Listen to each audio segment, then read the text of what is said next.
चेतनं शाश्वतं शान्तं व्योमातीतं निरञ्जनं नादिबन्धकलातीतं तस्मै श्रीगुरुवे नमः। अज्ञानतिमिरान्धस्य ज्ञानाञ्जनशलाकया चक्षुरुन्मीलितं येन तस्मै श्रीगुरुवे नमः। गुरुर्ब्रह्मा गुरुर्विष्णु गुरुर्देवो महेश्वरा गुरुर्साक्षात् परब्रह्म तस्मै श्रीगुरुवे नमः। अखण्डमण्डलाकारं व्याप्तं येन चराचरं तत्पदं दर्शितं येन तस्मै श्रीगुरुवे नमः। शङ्करं शङ्कराचार्यं केशवं बादरायणं सूत्रभाष्ये कृतो वन्दे भगवन्तो पुनः पुनः। ईश्वरो गुरुरात्मेति मूर्तिभेदविभागिने व्योमवद्व्याप्तदेहाय दक्षिणामूर्ते नमः। सदाशिवसमारम्भा शङ्कराचार्ये मध्यमा अस्मदाचार्ये पर्यन्तं वन्दे गुरुपरम्परा। ॐ सहना भवतु सहनो भुनक्तु सह वीर्यं करवावहै तेजस्विनावधीतमस्तु मा विद्विषावहै। ॐ पूर्णमदः पूर्णमिदं पूर्णात् पूर्णमुदच्यते पूर्णस्य पूर्णमादाय पूर्णमेवावशिष्यते। ओम शांति शांति शांति। जो इस समष्टि के कण कण में व्यक्त रूप से व्याप्त है उस पर ब्रह्म परमात्मा के साथ ही जगत अर्चनीय वंदनीय प्रातस्मरणीय श्रोत्रिय ब्रह्मनिष्ठ श्री सतगुरुदेव भगवान के श्री चरणों में कोटि से वंदन करते हुए मंचस विराजमान सभी महापुरुषों को श्री चरणों में प्रणाम करते हुए एवं आप सभी भक्तवन एवं भक्ति स्वरूपाय माता बहन आप सबके हृदय पर ब्रह्म परमात्मा के दर्शन करते हुए आप सबको मेरा कोटि कोटि प्रणाम। देखो भजनों से प्रवचन से सब कुछ समझा दिया और समझने के लिए कितनी सी बात है और ज्यादा कोई बात है भी नहीं। वैसे तो वेदांत का सिद्धांत है ब्रह्म सत्य जगत मिथ्या जीव ब्रह्म ना प्राप्त। परमात्मा सत्य है जगत मिथ्या है और जीव ही ब्रह्म है, बस यही बात है। लेकिन ये हमारी समझ में नहीं आ रही, इसलिए अनेक युक्ति से समझाना पड़ता है। तो वो परमात्मा कैसा है? वो परमात्मा परिपूर्ण है, आदि में, अंत में और मध्य में। ये सृष्टि से पहले भी परमात्मा पूर्ण था, सृष्टि काल में भी पूर्ण है और प्रलय काल में भी वो परमात्मा पूर्ण है। तो फिर वो कैसा है? जैसे 9 का अंक, आप सब पढ़े लिखे हैं, 9 का फायदा बोलो, दुगुना करो, तिगुना करो, चौगुना करो, आंसर 9 ही आएंगे। 9 एकम 9, 9 दूनी 18, 8 एक 9, 9 तिया 27, 7 2 9, 9 चौक 36, मतलब पूरा फायदा बोल लो, आंसर में 9 ही आएगा। ऐसे ही वो परमात्मा सृष्टि से पहले, सृष्टि काल में और अंत में वो परिपूर्ण है। लेकिन फिर वो है कैसा? वो अव्यक्त है, वो दिखता नहीं। फिर कैसा है? फिर वो ऐसा भी नहीं है जिसको बता दे कि ये वो व्यापक है, सर्वत्र है, सब जगह और सजातीय विजातीय सौगत भेद रहित है, देश काल वस्तु परिच्छेद है। ऐसा कोई देश नहीं है जिसमें वो परमात्मा नहीं है, ऐसा कोई काल नहीं है जिसमें परमात्मा नहीं है, और ऐसी कोई वस्तु नहीं है जिसमें वो परमात्मा नहीं है, क्योंकि वो समष्टि के कण कण में विद्यमान है। लेकिन देखो अधिष्ठान के अज्ञान के कारण वो हमारी समझ में नहीं आ रहा है।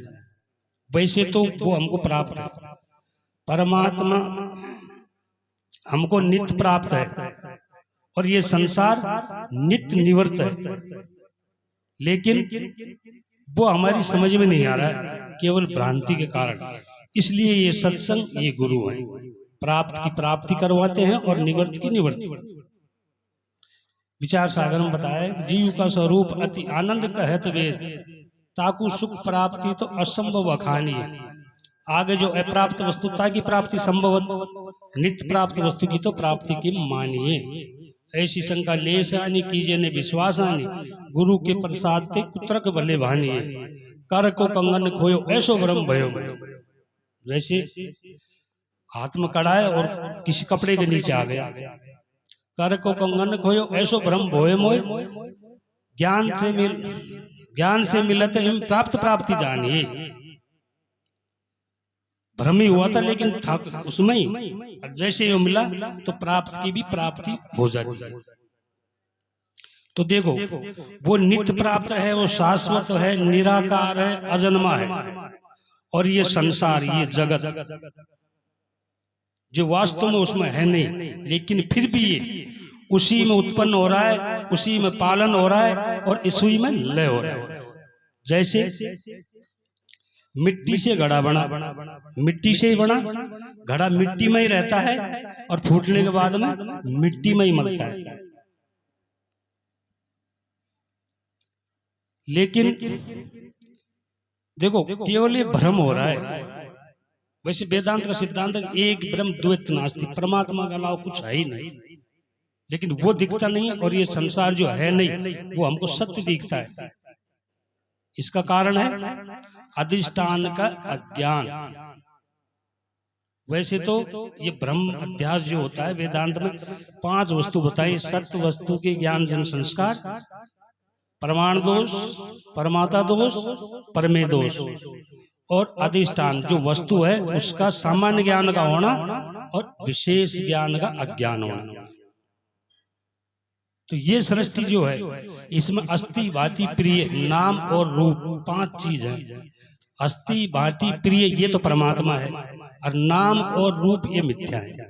नाम और रूप बनते हैं और बिगड़ते हैं और अस्थि भांति प्रिय वो सदा है।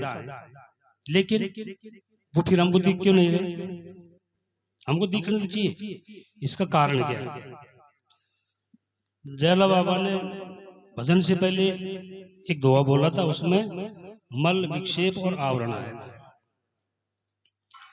तो हमारे अंतःकरण में 3 दोष हैं, मल, विक्षेप और आवरण।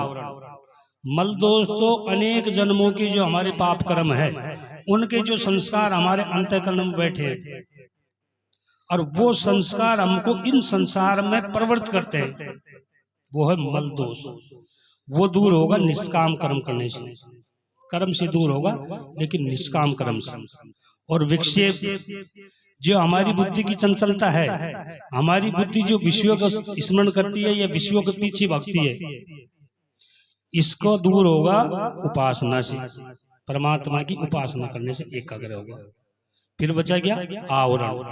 आवरण 2 प्रकार का है, एक असत्वपाद आवरण, एक अभानापाद आवरण।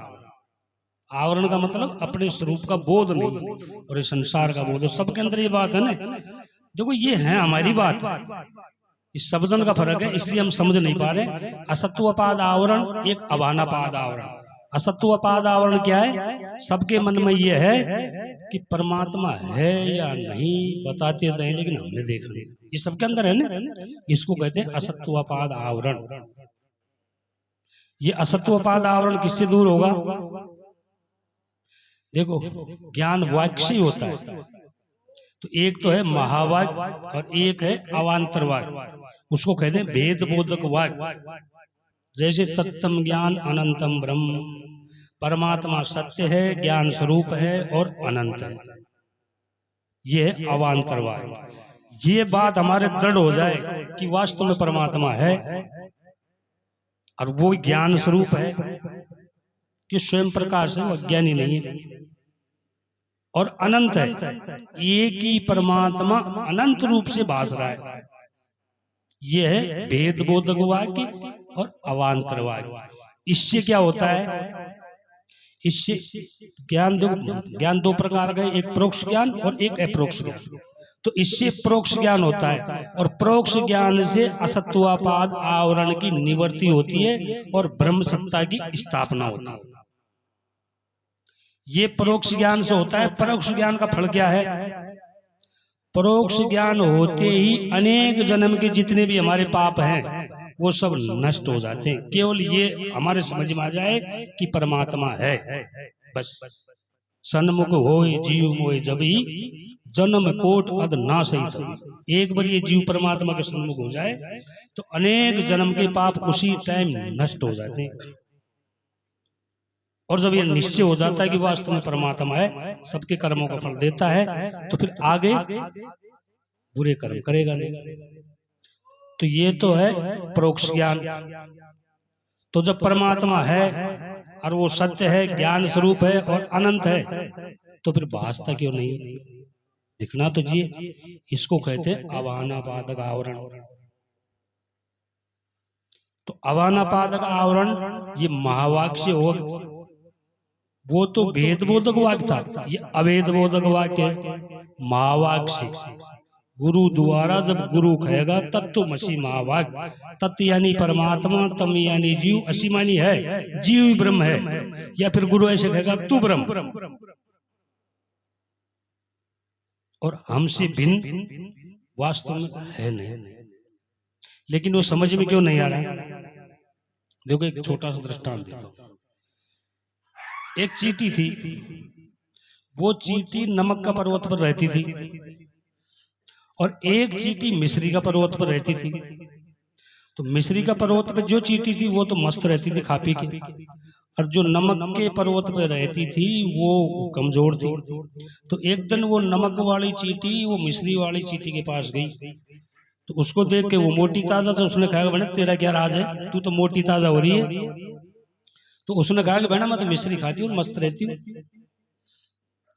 उसने कहा कि मैं नमक खाती हूँ इसलिए मैं कमजोर हो रही हूँ।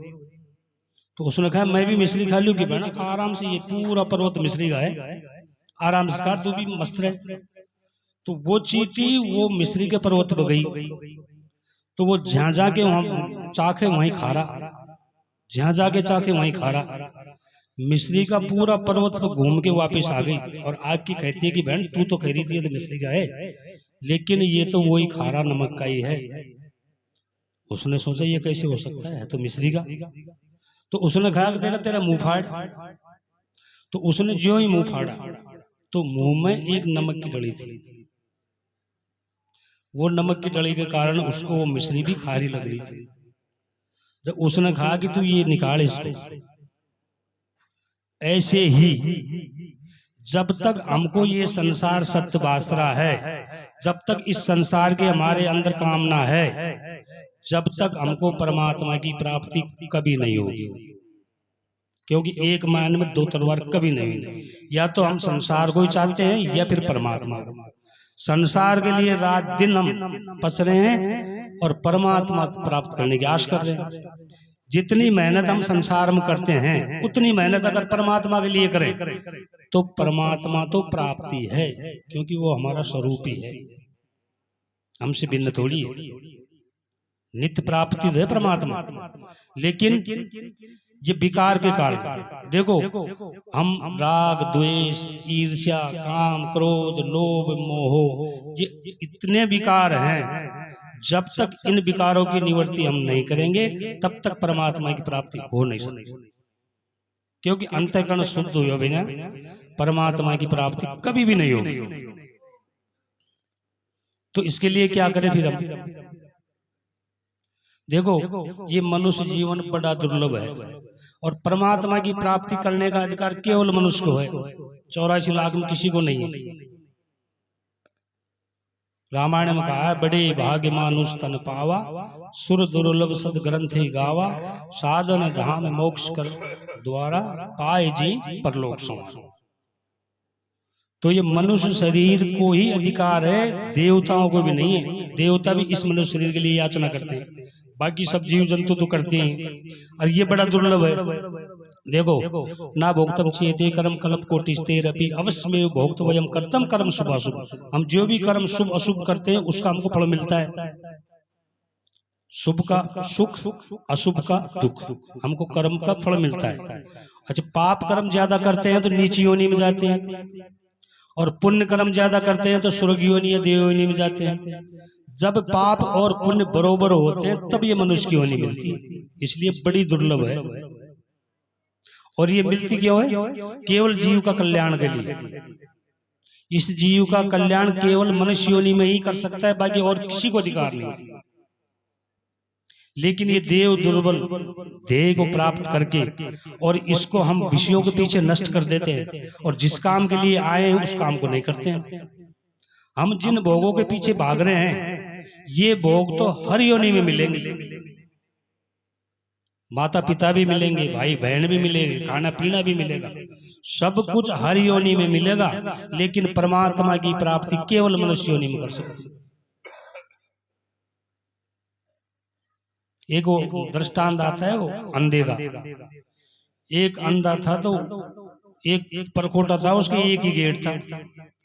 तो वो अंधा था तो उसने कहा कि भाई मैं इससे बाहर निकलूं तो कैसे निकलूं, जहां जाता हूं वहीं दीवार आ जाती है। तो किसी ने कहा कि भाई तू ये दीवार का हाथ लगा और तू दीवार को टटोलता चारों वेर भर के आजा, गेट आएगा उसमें से निकल जाना। तो वो दीवार को पकड़ते पकड़ते पकड़ते चारों तरफ घूम के यार गेट आया, उसी टाइम उसकी खुजली होगी, वो खुजाड़ने लगा। इतने में वो गेट निकल गया, फिर आगे फिर दीवार आ गई, वो उसी में घूमता रहा। ऐसे ही ये 84 लाख जो योनि हैं, इनमें से ये जीव भ्रमता भरता बड़ी मुश्किल से मनुष्य योनि में आता है। और ये मनुष्य योनि के लिए फिर खुजाड़ क्या है, बेटा पोता ये वो धन मकान इनमें अड़क जाता है। जबकि ये नासुर हैं, अनित्य हैं, सदा नहीं रहेंगे। और ये संसार का कोई भी पदार्थ इस जीव को सुखी नहीं कर सकता है, क्योंकि संसार के पदार्थ किसी के पास ज्यादा किसी के पास कम, सबके पास है, लेकिन कोई सुखी है क्या? कोई सुखी नहीं। सुख खाएं, सुख हमारा स्वरूप है, हमारा स्वरूप है सच्चिद आनंद।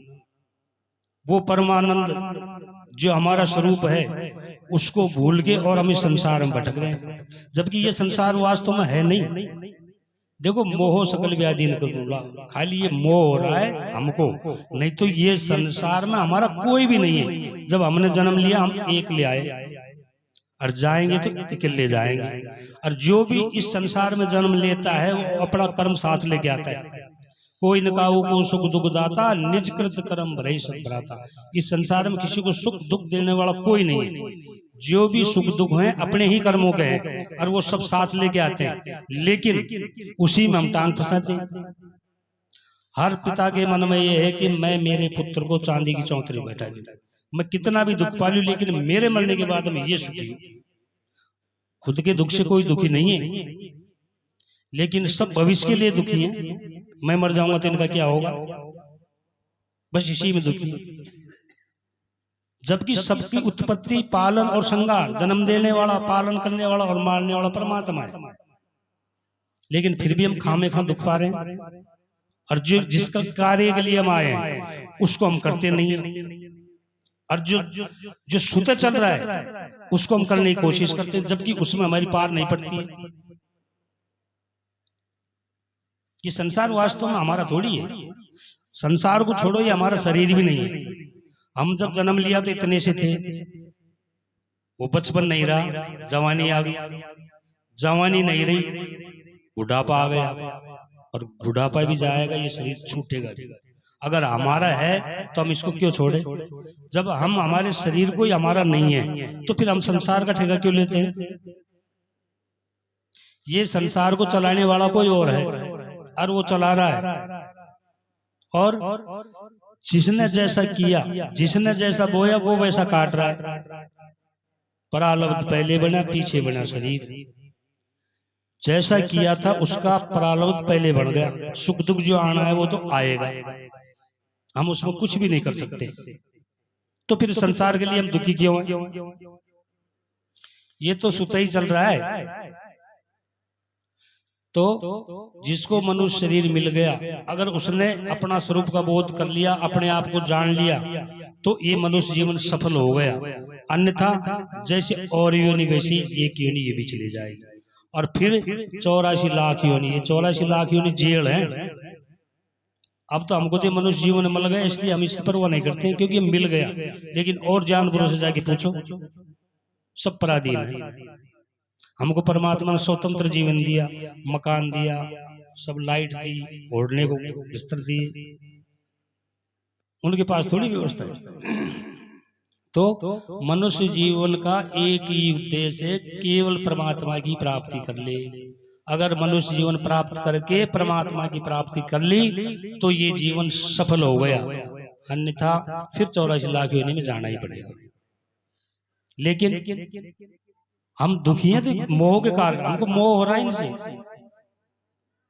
हम कुछ भी नहीं कर सकते लेकिन फिर भी मोह सकल व्याधि न कर मूला। तो एक निर्मोही राजा का मैं दृष्टांत देता हूँ।